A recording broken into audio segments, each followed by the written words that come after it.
Hello and welcome to Chats Over Chai.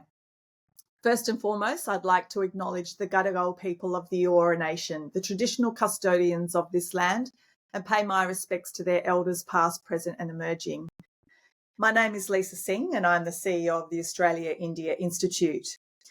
Today we're talking about India's general election. India's general elections have come to a close and the National Democratic Alliance has formed government with the BJP so that Prime Minister Modi has been re-elected for the third consecutive term in office.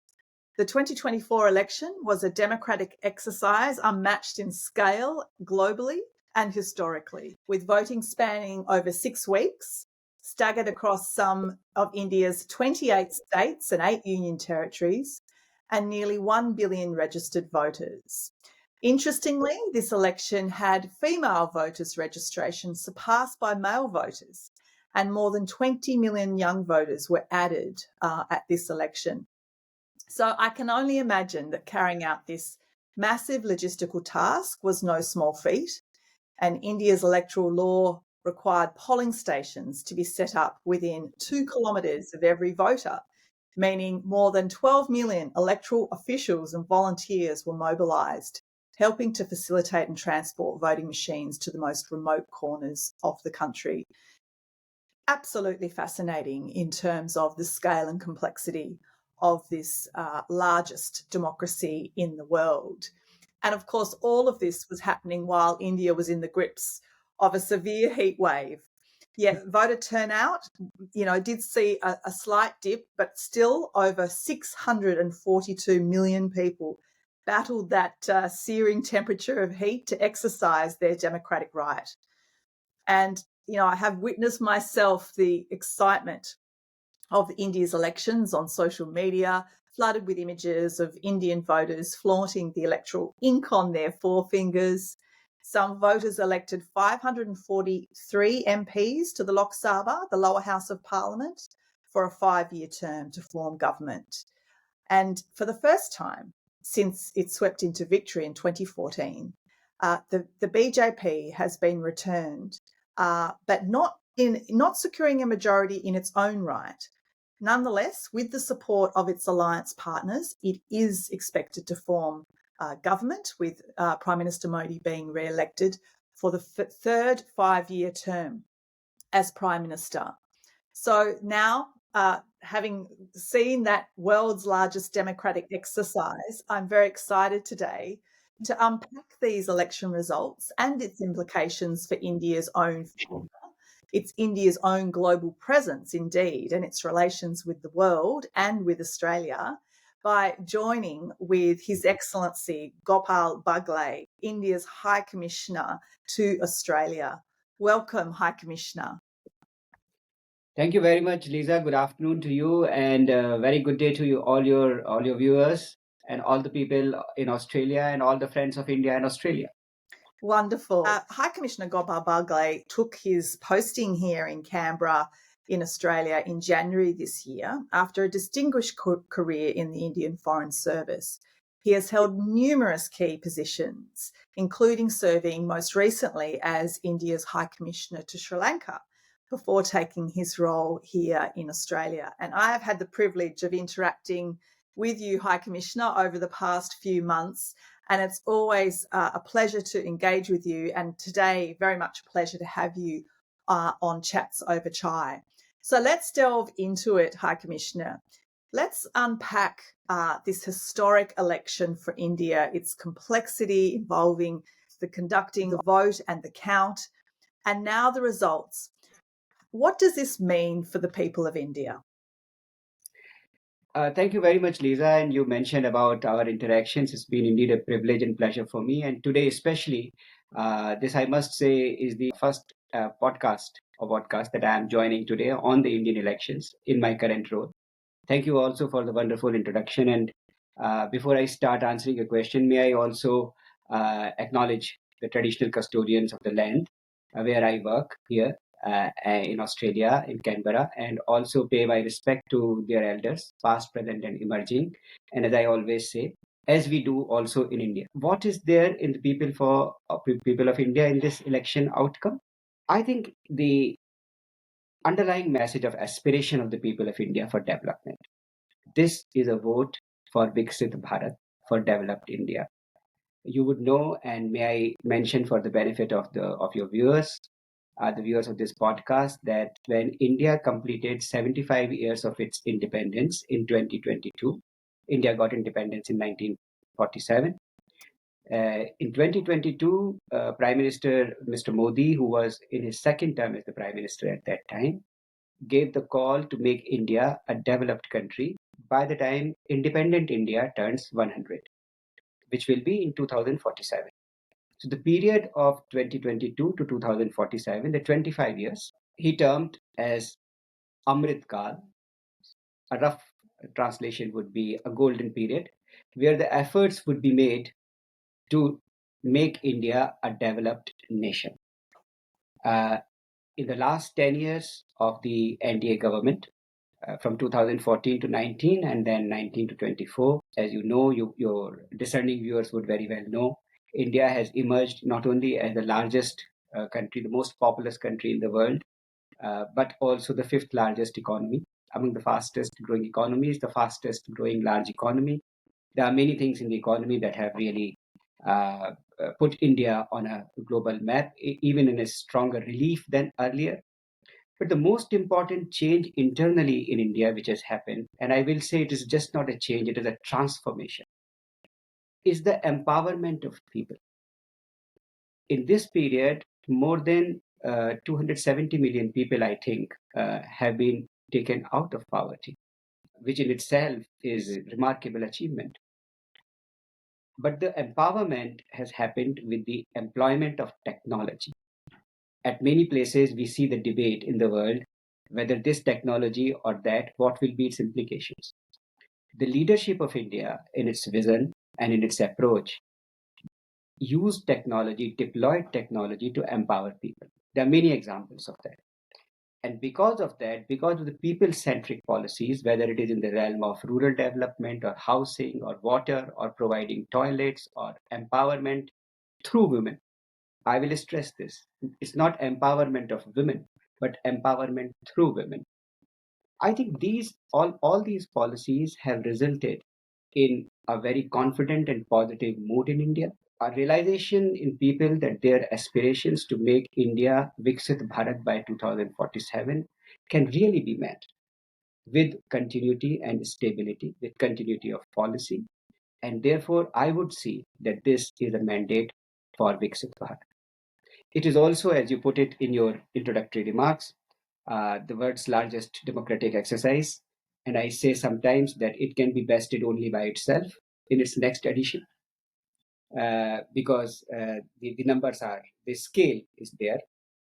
As you mentioned, 642 million voters out of a registered 900, nearly 970 million, or nearly 1 billion, as you said. So around two-thirds of them could cast the vote, as you said, in very difficult weather conditions. Apart from the scale which you mentioned, Lisa, I would also like to mention just in a minute briefly about the inclusivity of this democratic exercise. To begin with, the women voters, 312 million, let's say roughly out of 642 million voters who cast their vote in this election, is more than the proportion of the women in the sex ratio of the Indian population. For a family in Leh, in Ladakh, for example, in high altitude, just for a family of 5 persons, a polling station was cast. For people above 85 years of age and people with certain disabilities, the effort was to take the electronic voting machine under specific procedures to their homes. Uh, Special efforts were made to enroll vulnerable sections such as transgenders, sex workers, and even people with disabilities, such as people who are visually challenged, who can't see. So there were cards, voter slips in braille for them. And very happily, I can tell you that in the Great Nicobar Island, the tribe, Champagne tribe, which had traditionally shunned all contacts with the world, for the first time, they voted in this general election. Inclusivity is the hallmark of democracies, diverse democracies like Australia, like India, and therefore, I think this is an important aspect of this very large, the world's largest ever democratic exercise, which we call, incidentally, the biggest festival the biggest celebration of democracy in the world. Well, High Commissioner, it's certainly been a festival of democracy, that is for sure. And I think you talk about the empowerment of people. I think that is very much what we have also seen throughout this election, is that empowerment of people exercising their right, their democratic right to vote, as India has become an independent nation since 1947, enabling that. And in fact, Prime Minister Modi being only the second Prime Minister since the first Prime Minister, Jawaharlal Nehru, to have that third term. So really quite significant. Clearly, the BJP government haven't won in their own right. There have been two sort of coalition blocks that have been formed where the votes have been counted on this election. For India's ruling party, BJP, that's been the National Democratic Alliance. And then, of course, the other coalition bloc known as India. Can you explain to us how you see this outcome being a slightly difficult one in terms of not what was expected? There's been a lot of commentary about the fact that the government really campaigned on winning 400 seats, clearly short of that, and has had to form government through its alliance partners. Why do you think that vote has not really been what was expected? The elections, as you mentioned, on the scale that they are, it is very difficult for anyone to predict their outcome. And we saw that most recently, if you compare the results with the exit polls. Of course, because it's such an exercise, but I would say that the outcome of the elections, the general elections 2024, reflects the strength of the Indian democracy. It reflects that the Indian democracy is vibrant, and it is a victory of democracy. Why I say so is because if you really look at it, from 1989, after 1989 onwards, all through, the governments in India, in the central government, have been coalition governments. And if you really see 1991, when we had a very difficult economic period, and that's where the liberalization and economic reforms began, it was a minority government. Right since then, until 2019, and even after that, the elections have resulted in dispensations which have been coalitions. In 2019, this was an exception because Bharatiya Janata Party, to which Prime Minister Modi belongs, had an absolute majority in its own right. But in India, in the terms of what I have mentioned to you, what has come to be respected is the coalition dharma. Even if a party secured, like last time Bharatiya Janata Party secured an absolute majority, they preferred to take other coalition partners on board. This, I would say, requires, like you have, and many of your discerning viewers would have, a closer understanding of India. Because India is a very diverse democracy. There are regional divergences, there are linguistic, cultural, religious, ethnic, all types of diversities in India. In fact, it's very multi-layered. So I would say that the coalition politics, the coalition governments are in the best position to reflect the mandate, the true mandate of the people, and reflect them in a real as well as pragmatic and positive way. This mandate, as I mentioned, is a mandate for Viksit Bharat. And I think a coalition, as you would see in the government to come in office, would perhaps be in the best position to reflect the aspirations of people belonging to different parts, different regions, different aspects, and different sections of the Indian society. And I think it is fair to say that the Indian voters have spoken with maturity, have spoken with wisdom, and have spoken in the affirmation of the leadership of the past two governments by Prime Minister Modi in affirming their faith in the vision for Viksit Bharat, in the vision of Amrit Kal, and in the vision for getting everyone together, inclusivity. Prime Minister Modi's slogan has been Sabka Saath, Sabka Vikas, Sabka Vishwas, Sabka Prayas, which means together with everyone for development of all, with trust of everyone, and with the effort of everyone. So this inclusivity is the hallmark there. And this gets reflected, in my personal opinion. I'm no political scientist, as you know, but as a layman, as an Indian, as a Bharatiya, I would say that this is true reflection of the coalition governments are perhaps true reflection of the diversity of India and the aspirations. Well, I think that diversity has very much been on display at this election, and with the multiple parties that do exist in India, whilst the BJP, as you say, did have the majority in the past election, it's certainly shown much more of a plurality at this election in terms of the voter turnout, diversity in the result. I did. And let me also, sorry to interrupt you, Lisa, but if I may also say that whichever way you look at it, in the last three elections, 2014, 19, and 24, BJP is the single largest party. And by far, even today, I mean, if I could say this in a lighter vein, I would look at the result in terms of 293 or whatever the number of the seat, 293 not out, because this is the continuation of this streak of being the single largest party. Some people compare it with some of the other instances in the history of independence India. For example, you mentioned our first Prime Minister Pandit Nehru having the third consecutive term. But I would say that this comparison may not be absolutely accurate because that was a different time. At that time, I think the party system, the independent India, were at a very different stage of our historical development. And today, uh, each of these coalitions, the NDA as well as India, are a coalition of your viewers may perhaps not know, of around 2 dozen political parties. And outside these 2 dozen political parties, outside these coalitions, are another about a score of parties or so, and many more who put up their candidates, and this does not count the independent candidates. So what has happened is that the current political landscape is very different from the political landscape which prevailed in the early years of independent India. I was waiting for you to raise a cricket analogy, High Commissioner, and you came right in there on schedule. Look, I did want to ask you though, if we do, look at this general election in terms of, as you say, the BJP is still the largest party in terms of seats. It's the incumbent government. Nevertheless, it hasn't held its majority seats in states that it has had a stronghold in, like Uttar Pradesh, for example.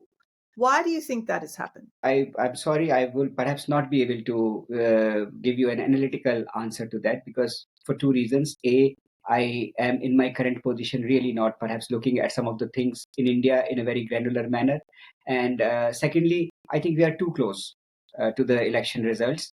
And I'm sure that in the days to come, this aspect, other aspect, and many of these things will be analyzed by political analysts, commentators, and we look forward to following up that up and also maybe having another round of conversation with you. But I would like to stress this, that above all the dissection that will follow and that the analysis that will come about, one thing is unmistakably clear: the people of India have spoken loud and clear in favor of development, continuity, and overall political stability. They've also given Indian democracy their strong voice. And any doubts, if they existed anywhere in the world about Indian democracy, I think should have been laid to rest after this result, which shows the vibrancy of Indian democracy. I wanted to ask you, you talk about obviously that golden age that India is embarking upon over the rest of this decade to and beyond, to become a developed nation. It's got a very strong agenda to move from the fifth economy, world's largest economy, to the third, and all of the sorts of activities it's going to need to embark upon to get there. I wanted to ask you about some of that. What do you see as the key issues for India to reach that sort of pathway? And were some of those issues addressed during this election? And were they coming to the fore in terms of the agenda that the Modi government has to enter this so-called golden age? If you would look at what has transformed India in the last 5 years, in the last 10 years, the broad direction is pretty much evident. As I said, it is empowerment of the people through technology, through reducing poverty, in which successful efforts have been made, providing basic amenities, toilets, water to the people everywhere, and also employment skills. So, on the one hand, we see the focus of the government, of the leadership, on empowering the people through those programs, housing, and the ones which I mentioned, which bring these requirements easily, accessibly, affordably to the people. On the other hand, there is a technological transformation, which means that in terms of our own developmental challenges, in terms of uh, forging even deeper partnerships throughout the world, how are we placed in using technology in driving our partnerships, driving our economy through the use of technology? You and your discerning viewers would be very well aware of the credentials of India, for example, in information technology. But it's the use of technology which has led to the empowerment. For example, the fintech. As you know, India has the largest number of instantaneous financial transactions in the world, and by far, the use of biometric mobile number and bank account together in what is called the Trinity, the JAM Trinity, has Yes. made it possible for the direct benefit transfers to reach out to the peer people at a click of a button, and made it transparent, efficient, and of course, very, very easy for people to access. It has also given, sorry. Yeah, you're right, High Commissioner. Very much so. I think your outline of the digital public infrastructure that India has started to roll out throughout its country is a very significant part of that development pathway. I wanted to ask you, though, on top of that, in terms of this particular election, what do you think have been some of the key issues? Obviously, there's been quite a bit of commentary around the fact that unemployment, the price rises of fuel, inflation have been issues that have in some way impacted the result of the BJP government at this election. Do you see those issues being addressed under this new term of Prime Minister Modi? I think you are absolutely right. There are Indian voter is a very discerning voter. In every election outcome that at least I have seen since my youth, I have seen the voter speak and actually many a time surprise people and prove them wrong also at times. So the national issues, of course, are there. They have been in the focus of the efforts of the government, which I was mentioning. So therefore, the focus of the government on education, on skilling, in terms of employment, and how our national education policy, the last policy which was brought out by the previous Modi government, previous because Prime Minister has now tendered his resignation, as is the required in terms of the procedure before he forms the next government. So in the second innings, the new education policy makes it integral, makes vocational education an integral part of the education policy itself. Even more important is that what we are trying to achieve is by developing not only information technology, but integrating our challenges, global challenges, into the vision and into the programs. Take, for example, renewable energy. We all are aware of the challenge of the climate change. We all are aware of our respective targets for transition to net zero. But these are the areas which require not only employment of technology, but development of technology, investment, and a whole chain, the whole value chain, beginning from critical minerals to the end products. There is an electronic vehicle revolution taking place in India. And these are the type of areas, both in terms of the employment of technology and development of partnerships, which are required now internationally. And this is one of the key areas which we return to in the course of this conversation. Key areas of India-Australia relationship, India-Australia bilateral ties, which are growing very rapidly. But back home, back in India, our own developmental challenges are met through the programs which address these issues in a way that they not only benefit the people, but at the same time, they integrate technology. So, one more area I would like to mention, for example, COVID. Very early in the second term, which began in 2019, just in the few months after that, around January, February 2022, we saw the breakout of the pandemic all over the world. It was a great disruptor. We all know that. But in terms of the delivery on the health side through the vaccines, not only for the people of India, for the people of world, how the government rallied the efforts and how various sections came together to deliver the benefits, to deliver the vaccines and the facilities which were required in time to the people. And that is something which people have understood as a key achievement, not only for India, but for our developmental partners and other partners throughout the world. In terms of delivery of health, new initiatives like insurance scheme for people, which practically insures a very large number of people uh, at practically no cost, for the very, very little cost. So, Ayushman Bharat. So these are the type of areas, the PM's outreach and the government's outreach to the vulnerable sections, to the marginalized sections, to rural areas, through the health schemes which distribute medicines, make it accessible and affordable to people, for the people to reach to these life-saving medicines, and also those medicines which are required in an everyday manner. So people have considered these issues, I think, in the general elections of what affects them, what touches them very directly, which is the requirements for their life, with their everyday life, but also requirements and the goals for nation's development. Because people of India understand that with the development of nation is tied their destiny.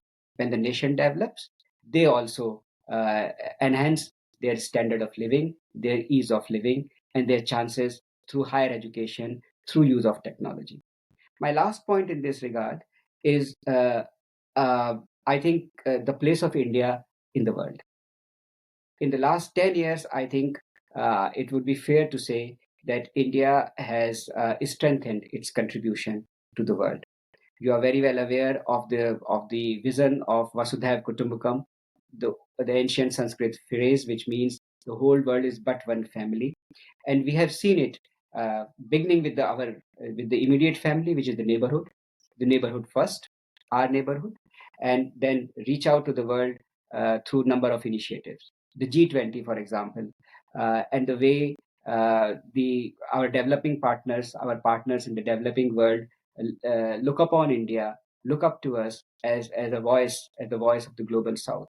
So a number of achievements in this regard, number of initiatives in this regard have also enhanced the prestige of India, not only in the Indian diaspora abroad, but also in the people of India within India itself. So I think a great deal of their support to the continuity of the NDL government for the next term, I think could also be attributed to a sense of pride, a sense of being Indian and belonging to a great nation, Bharat. And High Commissioner, we're very lucky here in Australia, of course, to have a very vibrant, growing Indian diaspora who obviously carry both their new home Australia and their home of India with great pride as well. That is very significant, and I think for us here in Australia, it's interesting to learn from you about what we can expect under the new Modi government for India's place in the world. You've certainly covered a lot of that in terms of India's presidency of the G20 last year and how it very much became a leader of the global South. It will be interesting to know what new initiatives we may expect in that leadership role going forward for India. But also, I think in terms of India's relationship with the West, it's obviously got its position of multi-alignment as its foreign policy. I understand India is meant to host the Quad leaders meeting this year. What will be the Indian government's position on hosting that now? And now the election is over. Obviously, the United States still has an election later this year, but will we see India host that Quad leaders meeting sometime this year? Well, I would certainly hope so, but of course, it will depend on the coordination of diaries of the four leaders. And but I must also mention for the benefit of your viewers that uh, uh, after the formation of Quad, this is my first assignment in a Quad country outside India, in a Quad partner, and I'm very thrilled to see the active role of the systems in the countries that that contribute to the working of different groups, different mechanisms within Quad. As you know, Quad has 4 pillars of focus: uh, maritime domain, cyber, health, and climate change, renewable energy, and all the related areas. Number of working groups exist. So the point here to understand is that it is an ongoing mechanism. It is an ongoing process. Their consultations and what they bring together as a force for global good is a process which is sustained, is a process which is ongoing, and it continues to do. Of course, the vision and the guidance of the leaders is, of course, what has guided the Quad process. And so we do hope to see continuity of that.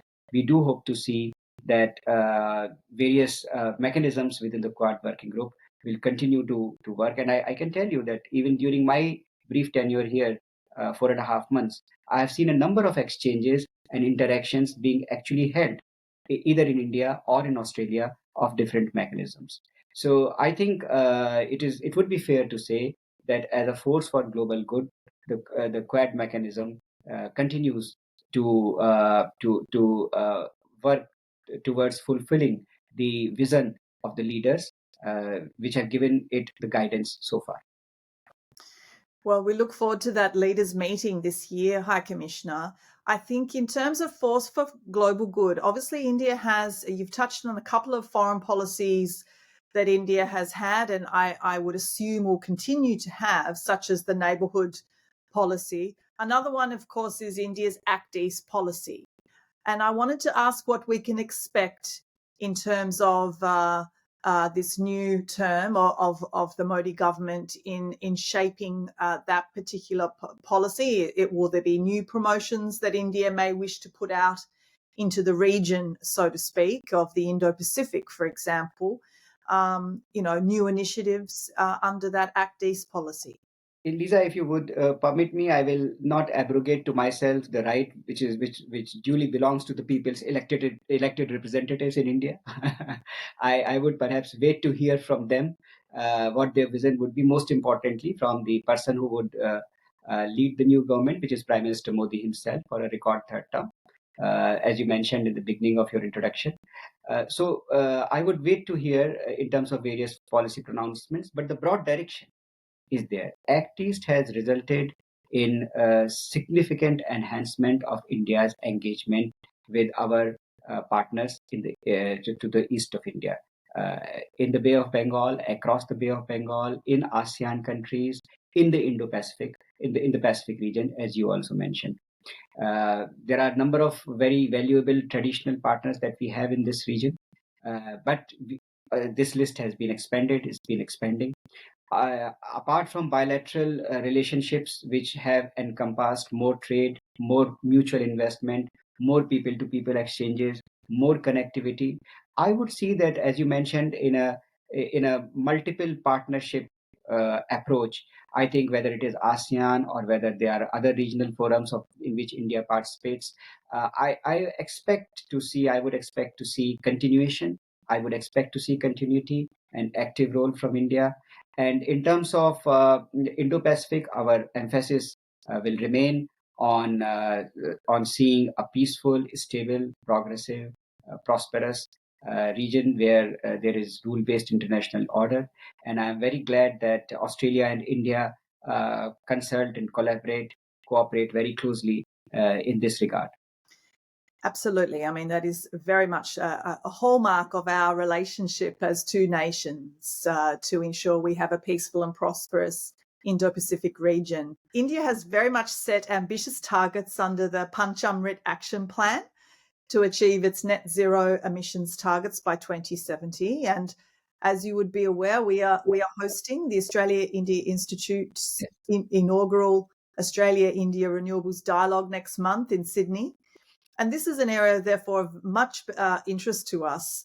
Do you think India is currently on track to achieve these targets? And how can both Australia and India work closer together in the renewable energy space to really harness the potential of our bilateral relationship?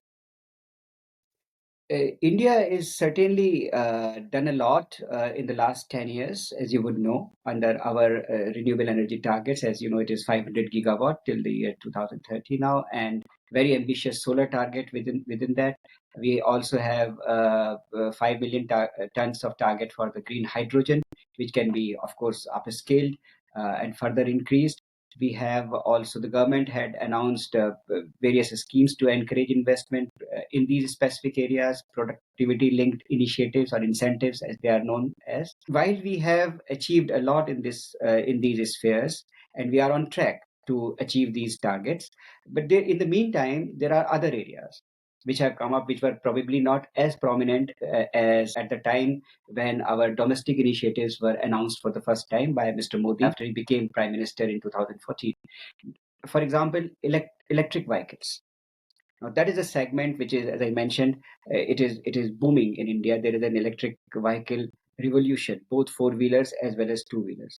Now, it requires its own set of industry. There is aerospace. There is also other industrial areas which require, for example, shipping. Uh, for example, transport in many of its form, infrastructure development, construction. So, using renewable energy, clean energy, becomes very important for these areas. And I would say that what the world requires today are partnerships. Uh, no country perhaps can achieve its targets on its own, and even if they could, the challenge of climate change is global. For our respective targets of transition to net zero, partnering each other or partnering one another for a number of countries is an inevitability. In fact, that is the way to go. And I'm very happy to tell you that there is a very strong framework. The foundation of this framework has been very, very strong between India and Australia bilaterally. We are discussing solar energy, we are discussing development of technologies, we are discussing renewable energy, green hydrogen, a number of areas. And equally heartening is the fact that there is growing dialogue between the industries on both sides. So you would see, and you would perhaps seen a number of initiatives, both at the level of larger industrial uh, corporates and smaller and medium ones in the area of mutual investment and joint partnerships. And I would hope that these initiatives will continue to increase in their number, in their scale. India is essentially the market, the most important market for renewable energy in the years to come. And technological development, investment, research, and education, skilling, all these areas are there in which Australia and India have synergies and complementarities, and we'll work to strengthen them. We will work to widen that cooperation. And I would also mention that focus of our discussions is also in ensuring how we can work together to make the supply chains secure and sustainable. And this is very important not only for energy security, but of our own, but also of our partners, as well as for our transition to net zero. Absolutely. High Commissioner, I think key to the bilateral relationship and diversifying our supply chains is in manufacturing. That is something that very much is now part of Australian policy, but of course is an important part of India's future in terms of employment, infrastructure development, and renewable energy. Do you see manufacturing becoming a larger focus for the new Modi government? Uh, Lisa, I completely agree with you about the importance of manufacturing, not only for the domestic economies, both in India and in Australia, respectively, but also for the bilateral relationship. As you will very well know, the Make in India program of the government has really helped expand the ambit of manufacturing, given a lot of initiatives to new industries. Now, even in space, for example, we have domestic private manufacturing capabilities, and that's just one example. In terms of skilling, as I mentioned, and providing employment, and this is not limited to only urban areas, but rural areas, etc. in India. So this is very important. Make in India has really helped strengthen the contribution of manufacturing in the Indian economy, and by implication for the economic interaction with our partners. In Australia, the government has recently announced the Future Made in Australia. And in India, as you know, and I mentioned, the Make in India has been there. Now, the important point I would like to stress very much for your viewers is this, or listeners is this: Make in India and Future Made in Australia present us a new opportunity for synergizing our complementarities and for business to business collaborations.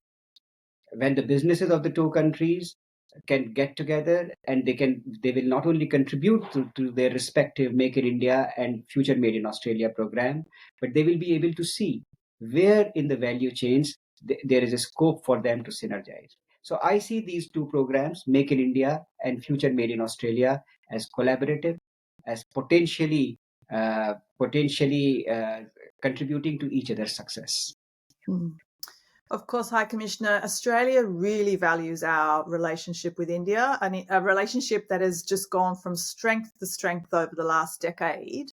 But of course, India has other trusted partners. It has other partners that it is cooperating with in the renewable space or in its security relationship, all sorts of different areas. What are some of the sort of key countries that India will continue to strengthen its partnerships with over the next 5 to 10 years? Uh, I think it may again not be very fair for me to say who will be the key partner sitting here as I do as India's High Commissioner to Australia. But if you look at the last 5 years, 10 years, and India's partnerships in this century and the last century, I think you will see that independent India has basically crafted its foreign policy to serve India and India's goals, our targets, our aspirations, our values, and the people of India. And this is certainly true of the government yesterday and the government today. That is the government the new government that will come in. I understand you can't completely answer that question, but I can answer a slight part of it in the sense that a couple of years ago, I had the privilege of hosting India's External Affairs Minister Jay Shankar, and he did say to me that, or to the audience at the time, that Australia was one of the top 5 in terms of India's trusted partners going forward. So we look forward to remaining part of that top 5 under the new Modi government. I think it's time to go higher than 5, because as you perhaps know, a quite, I would say, credible opinion poll in India in January this year, just 3-4 months ago, I think polled the popular perception of people of India for other countries, and which they thought were the most important foreign relationships, foreign partners of India. And maybe many of your viewers may not know this. Australia was tied at number 2. Wonderful. Excellent. This change has come about because the positive developments which have come about in India-Australia relationship in the past 3 to 5 years in the area of education, with the ease of mobility, in our economic partnership. ECTA, for example, has resulted in 40% growth of exports in both directions, unprecedented in 1 year's time. So I think these are the changes which have touched directly on the lives of the people. And as we know, in the democracies, diverse democracies like Australia and India, people are the front and the center. So when they have seen that this is a relationship which is delivering such good results for them in the area that I mentioned and many other areas also, of course, it's their perception which has got reflected in this opinion poll which I mentioned. Absolutely. And of course, on top of that, we have a very good security relationship, having the same outlook for the Indo-Pacific region, an open, fair, and free and prosperous region. And of course, we also are 2 vibrant democracies, as India has certainly put on display over the last month. It has been fascinating, High Commissioner, to watch. And in that sense, now that we do have obviously a new Modi government, the continuation in that sense of Prime Minister Modi and his government, I did want to ask about the new agenda for the government. I understand we are waiting for the Prime Minister's 100-day plan. I guess we're all looking at what we can expect in that first 100 days, and if you have anything to share in relation to that. I can only tell you that I am ignorant about the details of what could perhaps be the 100-day plan. I do not know really about it because I don't have that responsibility which I perhaps had in the beginning of the last term, back in my responsibility in Delhi. But even then, but I would tell you and your viewers one thing, Lisa. Uh, I would expect more speed and larger scale. As you know, speed and scale have been the hallmark of the last two governments under Prime Minister Modi's leadership. I will certainly not be surprised if we see an acceleration and if we see larger scale, larger ambitions. Wonderful. Hi, Commissioner. Thank you so much for chatting on Chats Over Chai.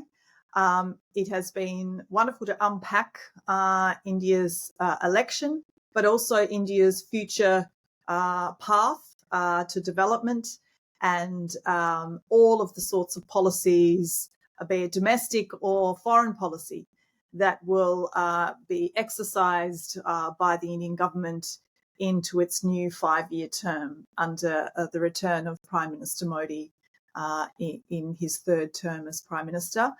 I very much appreciate your time, and for our listeners, thank you. You've been listening to His Excellency Gopal Baglay, India's High Commissioner to Australia.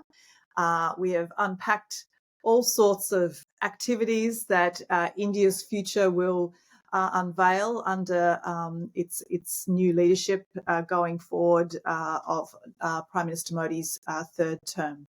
So thank you very much, High Commissioner. Thank you very much, Lisa. Thank you very much to your viewers also for listening to this.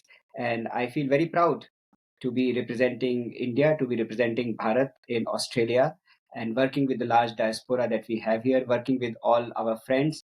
And I can see that in the next 5 years, India's largest, the world's largest country in terms of population, the mother of democracy, India, I think will deliver prosperity and development not only for itself, but peace and prosperity for all our partners. Thank you very much and have a good day. Thank you, High Commissioner.